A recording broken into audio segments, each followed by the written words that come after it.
En el video anterior, aprendimos de algunas de las diferentes especies de humanos que habitaron el planeta antes de que apareciera el hombre moderno o el llamado Adán bíblico. Una de las graves equivocaciones de nuestra civilización es catalogar a aquellos hombres como animales racionales, rebajándolos al nivel de las bestias. Pero si lográramos entender los principios de su creación, comprenderíamos entonces que el hombre, en su comprensión de la vida, puede rebajarse con su proceder al nivel de las bestias o elevarse con su actitud al mismo nivel de los dioses. Los que se tomaron el tiempo de ver la conferencia de los 7 días de creación, las cuales recomendamos en este mismo video para poder ampliar lo que habíamos explicado, entonces habrán comprendido que estos primeros hombres no son el resultado de una evolución ni de la selección natural como lo teorizó Charles Darwin, sino que este hombre es el resultado de un programa gestado por unas fuerzas extraterrenas que proceden de otros lugares de la galaxia y el universo. El hombre fue sembrado en este planeta como alma viviente dotada de materia, o sea, un cuerpo físico, para que a través de su proceso evolutivo físico y en cumplimiento de etapas ascendentes o impulsos del conocimiento, elevara su espíritu y hacerse rey del Padre para convertirse en espíritu viviente. Conocimos a través de descubrimientos arqueológicos la antigüedad de estos humanos y algunas diferencias entre ellos. Pero quedaron algunas dudas en el aire, como, por ejemplo, ¿cómo se produjo ese salto tan grande entre los humanos de aquella época al hombre de hoy? ¿Por qué no hay registros, ni en la arqueología ni en la historia, de cómo fue que llegamos a convertirnos en los humanos modernos, como comúnmente se nos llama hoy? ¿Cómo llegamos a convertirnos en Homo sapiens, como nos llama la ciencia? ¿O Adanes, como nos nombran en las diferentes religiones? Bueno, antes de tratar de descifrar esta incógnita, les recomiendo entrar al canal y en la lista de reproducción titulada Descubriendo Retro encontrarán un programa que se titula La manipulación genética del Adán. Ayudará a dejar claras algunas de estas dudas. Pero hoy trataremos de ir un poco más profundo en la investigación para averiguar qué fue lo que posiblemente sucedió para que ocurriera ese gran salto entre aquellos humanos y nosotros. Para eso, utilizaremos no solo el documento bíblico como referencia, también referenciaremos las tablillas sumerias, comentarios de traductores e investigadores importantes dentro de este conocimiento que solo está al alcance de aquellos que tienen el deseo constante de buscar la verdad y no se conforman con solo las versiones oficiales. Comencemos. Cuando leemos Génesis 1, se narra la historia de la creación de la tierra y todo lo que en ella hay. Al llegar al verso 27 y 28 leemos lo siguiente: Y creó Dios al hombre a su imagen, a imagen de Dios lo creó, varón y hembra los creó. Y los bendijo Dios, y les dijo: fructificad y multiplicaos, llenad la tierra y sojuzgarla, y señoread en los peces del mar, en las aves de los cielos, y en todas las bestias que se mueven sobre la tierra. Como siempre, trataremos lo dicho en el documento bíblico como lo que realmente quiso decir el autor y no como normalmente lo explica o interpreta la teología. Vemos que dice que el hombre es creado varón y hembra y se les dice de que deben de multiplicarse en el lugar que se les da. Ya aprendimos que realmente el hombre fue puesto en el planeta y debía adaptarse a este y evolucionar física y mentalmente en él. Según Credo Mutua, un escritor, ufólogo y escultor sudafricano, quien además fue iniciado en la medicina y sabiduría tradicional zulú y del cual el mismo investigador David Icke se refirió de él diciendo lo siguiente: este es el hombre más sabio que haya conocido. Baba Mutua, como también fue reconocido, este hombre proporciona una visión extraordinaria de la historia de la intervención alienígena en África. Él narra los tiempos más antiguos de África en los que los africanos no usaban el habla, sino que usaban la telepatía para comunicarse entre sí y con la naturaleza. Según Baba Mutua, estas habilidades telepáticas se vieron disminuidas cuando el habla fue introducida por una especie de reptiles alienígenas a los cuales llamaban los chitauris, o los habladores, quienes según las antiguas enseñanzas de los místicos africanos llegaron a extraer oro en el sur de África. Esta antigua tradición también registra cómo los humanos fueron alterados por los chitauris para que pudieran usar el habla y aprender a usar la tecnología traída por los extraterrestres chitauris como trabajadores en las minas de oro de Chitauri. También narra que algunos hombres fueron llevados a las cuevas voladoras de donde venían los chitauris y que cuando eran regresados hablaban y junto a ellos venían mujeres. El aspecto más sorprendente de esta tradición es lo similar que es a la teoría del antiguo astronauta extraterrestre Anunnaki, propuesta por Secharian Sitchin, y el documento bíblico a partir del capítulo 2 de Génesis. Secharian Sitchin fue un escritor y pseudocientífico, autor de una serie de libros que promueven la pseudocientífica teoría de los antiguos astronautas, el supuesto origen extraterrestre de la humanidad, la cual atribuye la creación de la cultura sumeria a los Anunnakis, que procederían del planeta llamado Nibiru, que supuestamente existiría en el sistema solar. Los orígenes de la humanidad según los antiguos textos sumerios. Sumer, o la tierra de los reyes civilizados, fue un imperio que se desarrolló en Mesopotamia, actual Irak, alrededor del año 4500 a.C. Los sumerios crearon una civilización avanzada con su propio sistema lingüístico y sus propias escrituras, arquitecturas, artes, astronomía y matemáticas. Asimismo, su religión era compleja y estaba formada por cientos de dioses. Según los textos antiguos, cada ciudad sumeria estaba protegida por un determinado dios y consagrada a él. Y mientras los hombres y los dioses convivieron juntos, los hombres fueron los sirvientes de los dioses. El mito sumerio de la creación aparece relatado sobre una tablilla recuperada en Nippur, una antigua ciudad mesopotámica fundada aproximadamente en el año 5000 a.C. El mito de la creación de la tierra, según las tablillas sumerias, comienza así. Cuando en las alturas de los cielos aún no se había recibido un nombre, y la tierra firme por debajo aún tampoco tenía un nombre, y nada sino el Amsu primordial, su progenitor, y el caos, Tiamat, madre de ambos, sus aguas como un solo cuerpo se fundían, y los desechos del junco no se habían hacinado, el carrizal no había aparecido, cuando ninguno de los dioses había sido traído al ser ni designado con un nombre, ni decretados sus destinos. Entonces sucedió que los dioses fueron formados en el seno de los cielos, la Mu y la Amu fueron traídos al ser. La mitología sumeria narra que, en un principio, dioses semejantes a los hombres reinaban sobre la tierra. Cuando llegaron a la tierra se encontraron con que había mucho trabajo por hacer y estos dioses se dedicaron a trabajar la tierra de forma incansable, cavando para hacerla habitable y extraer sus minerales. Cuando los dioses, como los hombres, llevaban a cabo a la labor y padecían el trabajo duro de los dioses era grande, la labor era pesada, la angustia era mucha. Anu, dios de los dioses, llegó a la conclusión de que estos trabajos estaban siendo demasiado duros. Su hijo Enki propuso crear entonces al hombre para llevar a cabo dicha labor, y así, con la ayuda de su media hermana Ninki, los creó. Un dios se sacrificó y su cuerpo y sangre se mezclaron con arcilla. Con este material fue creado el primer hombre, a semejanza de los dioses. Juntos habéis dado muerte a un dios y a su personalidad. Os he liberado de vuestro duro trabajo e impuesto al hombre vuestro trabajo duro. En la arcilla, Dios y hombre permanecerán entrelazados, formando una unidad para que al final de sus días, su carne y su alma, maduradas en un Dios, por el parentesco de sangre, que quede ligada a esa alma.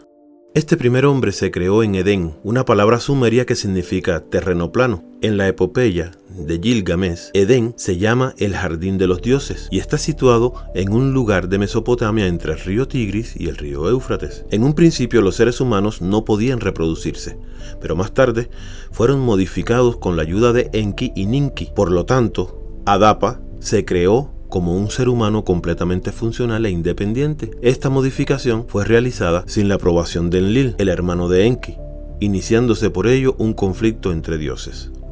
Enlil se convirtió en enemigo del hombre y las tablillas sumerias nos cuentan que los seres humanos sirvieron a los dioses pasando por muchas privaciones y sufrimientos. Adapa, con la ayuda de Enki, ascendió hasta Anu, quien fracasó al responder una pregunta sobre el pan y el agua de vida. Para muchos entendidos resultan sorprendentes las similitudes entre estas leyendas y el relato bíblico de la creación de Adán y Eva.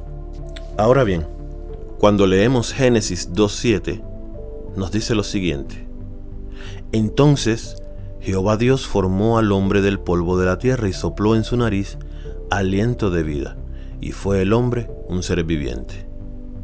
Entendiendo que Jehová es parte de esta organización de caídos, dice el texto, que forma al hombre del polvo de la tierra.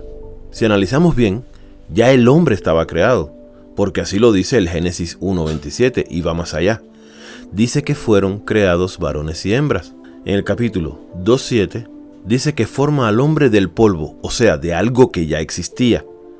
Según el lingüista Mauro Viglino, estos seres se asentaron en una parte específica del África y colocaron sus laboratorios, lo que la Biblia llama el Jardín del Edén, y capturaron unos cuantos machos de la especie humana que habitaba en ese lugar. Y parte de la manipulación genética que hicieron es conocida como evolución piloteada o guiada, acelerando el proceso de aprendizaje de estos para que pudieran obedecer ciertas órdenes, comprender un lenguaje complejo, entre otras cosas. Es en este momento donde aparece el Adán, o como científicamente se conoce, el Homo sapiens, palabras en latín que significan hombre sabio.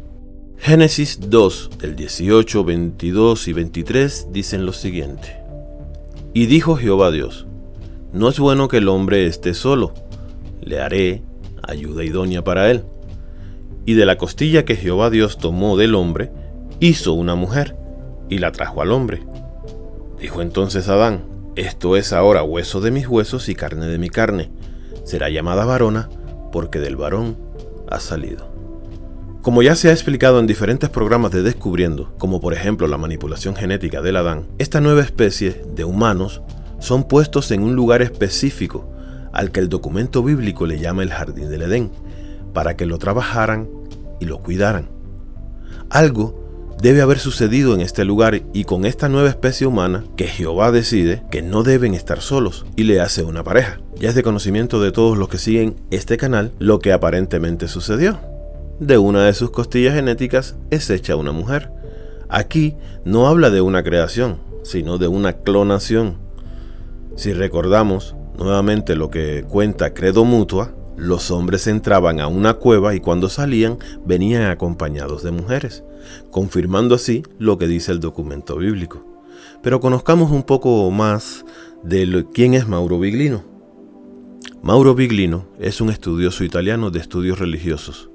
Durante los últimos 30 años ha estado investigando los llamados textos sagrados, en la creencia de que solo el conocimiento y el análisis directo del mensaje de los escritores antiguos puede conducir a una comprensión verdadera y profunda del pensamiento religioso expresado por la humanidad. El conocimiento lingüístico y filológico adquirido a través del estudio de los manuscritos masotéricos hebreos, así como de su conocimiento del latín y el griego, le permitió a Viglino trabajar como traductor para la Ediciones São Paulo, la editorial del Vaticano, que finalmente publicó 17 libros del Antiguo Testamento, incluyendo traducciones literales interlineales de Viglino de la Biblia Turgatensia. Después de trabajar para esta editorial durante varios años, el autor decidió realizar una versión verdadera, literal y anotada filológicamente del Antiguo Testamento, en un intento por acercarse lo más posible al mensaje original de los autores. Dice Viglino de sí mismo: después de años de traducciones profesionales comencé a contar por mi propia cuenta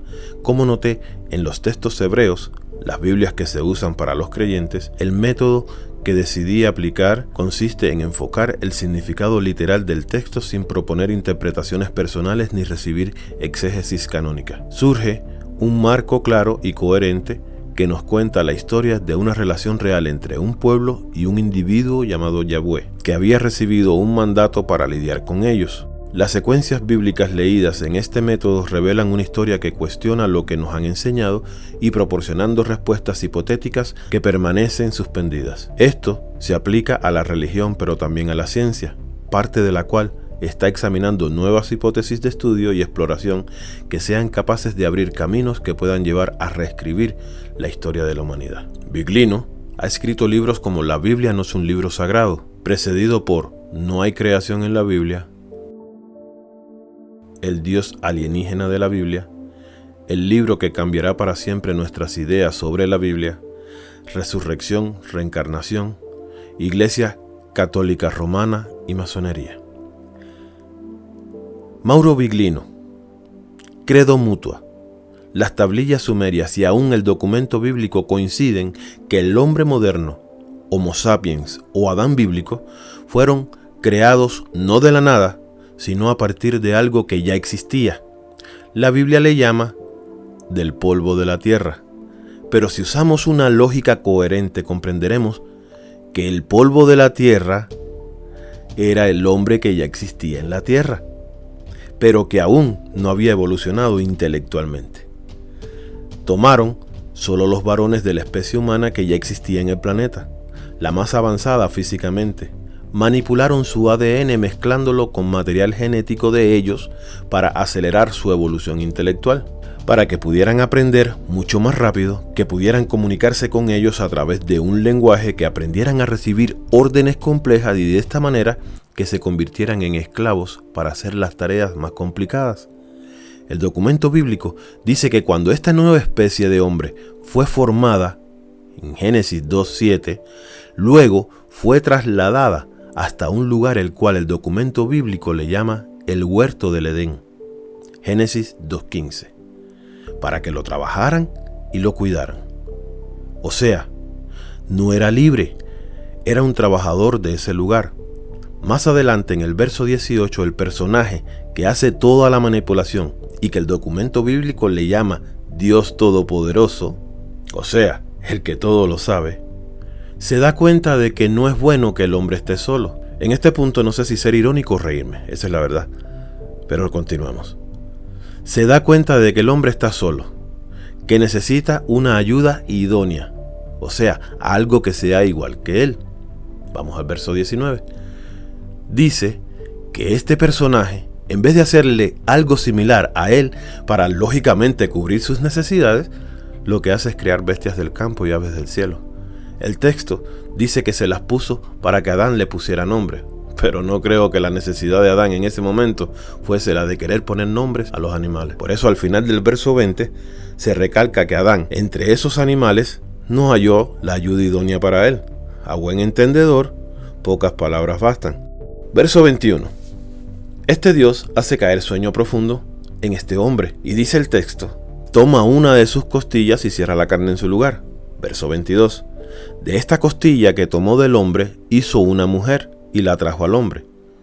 La reacción de Adán en el verso 23 es épica, ya que hasta él mismo, sin ser un Dios, se dio cuenta y exclamó, ahora esto sí es hueso de mis huesos y carne de mi carne. En pocas palabras, esto era lo que necesitaba, no animales ni aves. Ahora bien, si somos analíticos y no creyentes ciegos, nos damos cuenta de que este personaje que el documento llama Dios en realidad no creó nada de la nada. Para formar al Adán tuvo que utilizar algo que ya existía, polvo, o podríamos decir que el hombre que ya existía. Y para hacer la hembra de estos, utilizó ADN de este mismo ser que había modificado genéticamente. O sea, hizo una clonación del varón, solo hizo un juego con los cromosomas del hombre. No tomó una costilla de hueso como se nos contó, sino una costilla genética del hombre. Muchos sabemos que en los seres humanos hay 23 parejas de cromosomas. 22 parejas de ellos se llaman autosomas, y la pareja número 23, que son los cromosomas sexuales o los que definen el sexo. Las mujeres tienen 2 cromosomas X y los hombres un cromosoma X y un cromosoma Y. Eso fue lo que sucedió. No apareció el hombre de la nada como nos contaron. Fueron formados a partir de algo que ya existía. La mujer solo fue una clonación del hombre. Estamos en el siglo XXI. Y ya todos sabemos cómo funciona la clonación. Si alguien quiere seguir creyendo que fue de la manera en que cuentan en su congregación, puede seguir creyéndolo. Ahora bien, el documento bíblico solo sigue la línea genealógica de una pareja, no de todas las que fueron formadas. Sigue la línea que llega hasta formar el pueblo de Israel. Por eso es el documento bíblico la historia de un pueblo y no de la humanidad. La palabra Adán es una palabra hebrea que significa en su forma singular hombre o humano. No es ni por cerca el nombre de una persona como nos enseñaron, solo significa hombre o humano. Cuando leemos Génesis 5, 1 y 2, nos queda aún mucho más claro. Génesis 5. Este es el libro de las generaciones de Adán, el día que creó Dios al hombre, a semejanza de Dios lo hizo. Varón y hembra los creó y los bendijo, y llamó el nombre de ellos, plural, Adán, el día en que fueron creados. Aquí nos está hablando de esos hombres que estaban antes de que fuese formado el Homo sapiens o el Adán bíblico. Estos hombres y mujeres que fueron puestos en el planeta desde el principio, antes de que llegaran los manipuladores o los dioses, como se hicieron pasar delante de ellos, porque estos fueron creados o puestos en el planeta en parejas, varones y hembras, juntos, no por separado como sucedió en la formación del hombre moderno o Adán bíblico, que primero fueron los varones los que fueron formados de el polvo, o por entenderlo mejor, y lo repito, de lo que ya estaba antes. Y luego, no podemos saber el tiempo que le tomó entender a su formador de que esta nueva especie necesitaba de una compañera igual que él. Lo que sí sabemos es que no fue de un día para otro. Entonces, esta mujer fue hecha también de lo que ya existía, de una de sus costillas genéticas. Conclusión: el verdadero Adán no es el que se menciona en la Biblia, que fue formado del polvo de la tierra. Los verdaderos Adanes son los que fueron puestos en el planeta millones de años atrás, los cuales eran genéticamente puros y, como ya dijimos anteriormente, fueron puestos para que evolucionaran, pero en espíritu y conciencia, junto al planeta. Por eso, hasta el día de hoy la ciencia no puede encontrar, y creo que no encontrará, al famoso eslabón perdido. Ese que está en medio de los humanos primitivos, como así le llaman, y el Homo sapiens. ¿Por qué? Porque no existe. Ese salto solo se logró a través de una manipulación genética entre lo que fue el neandertal y algo de material genético de ellos para poder acelerar el intelecto humano. Algo que, estoy seguro, se hubiera logrado en un modo natural. Pues para eso fue diseñado el programa de los 7 días de creación. Entendiendo que la línea que sigue el documento bíblico es la que llevaría hasta la familia de Israel, entonces es muy lógico pensar que cuando Caín, al ser expulsado del lugar de ese en que se encontraba, luego de matar a su hermano Abel, tuviera miedo de que alguien allá afuera lo matara. Posiblemente, y aclaro, no es algo que sea seguro, no es mi verdad, es posiblemente se refería al resto de parejas formadas en el llamado Jardín del Edén o a los primeros humanos antes de la formación de estos. Lo que sí queda claro es que afuera habían otras personas y que fue por eso que pudo encontrar esposa. No fue como aseguran muchos estudiosos bíblicos que la esposa que él encontró en Nod, al oriente de Edén, en Génesis 4, 16, 17, fuese una de sus hermanas, hija de Adán y Eva. Nota aparte. El investigador científico Dan Graur, de la Universidad de Houston, descubrió, y lo recoge en las revistas Genomic Biology and Evolution, que al menos 3/4 partes del genoma humano está compuesto de ADN basura, o sea, no funcional, sin uso o sin importancia. Y la proporción real es probablemente mayor. Graur calcula que la porción funcional del genoma humano probablemente constituye solo un 10 o un 15% de nuestro ADN total, con un límite superior del 25%. El resto de nuestro genoma, en algún punto entre el 75 y el 90% de nuestro ADN, es lo que se denomina ADN basura. La pregunta es, ¿será por eso que el Homo sapiens o humano moderno está tan limitado en muchas cosas en comparación con los seres vivos que lo rodean? Limitación en la visión, en la audición y hasta en lo sensorial, entre muchas otras cosas. Pero eso será información para otro video. Recuerda que es de personas inteligentes el comprobar, no el rechazar. Si esta información te fue de utilidad, dale me gusta para que YouTube pueda hacerla llegar a más buscadores. Y también comparte el video. Apóyanos suscribiéndote al canal. Dale a la campanita para que cada vez que subamos contenido pueda ser notificado. Los esperamos en el próximo video.